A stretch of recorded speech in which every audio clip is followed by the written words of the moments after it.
सबसे पहले बात करेंगे मौसम की, वो भी कराची के। रात भर कराची में बादल बरसे, कहीं तेज तो कहीं हल्की बारिश हुई और ठंडी हवाएं चल पड़ी। सर्दी ने पहला गियर लगा दिया। कोरंगी, लांढी, मलीर, गुलिस्तानी जोहर, गुलशन इकबाल, अबुल हसन इस्फहानी रोड, सोहराब गोच में बादल जमकर बरसे। लियाकताबाद, नाजिमाबाद, साइट एरिया, सदर, एम ए जिन्नाह रोड पर भी तेज बारिश हुई। बारिश के बाद शहर में ठंडी हवाएं चल पड़ी। महकमा मौसमियात का कहना है कि आज भी कराची में बादल जमकर बरसेंगे। इसके अलावा मोरू, सजावल, ठट्ठा और जामशोरो समेत मुख्तलिफ शहरों में भी बारिश ने सर्दी की शिद्दत में इजाफा कर दिया।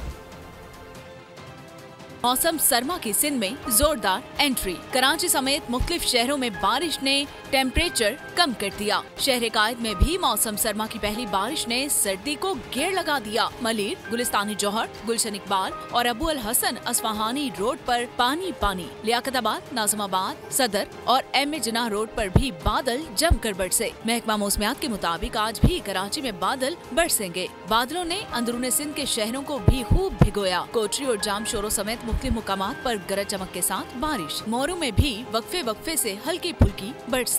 टंडुअल हयार में ठंडी हवाओं के साथ तेज बारिश। मेहड़ में भी तेज हवाओं के साथ बारिश हुई। सब्सक्राइब करें और बेल दबाएं ताकि कोई खबर रह न जाए।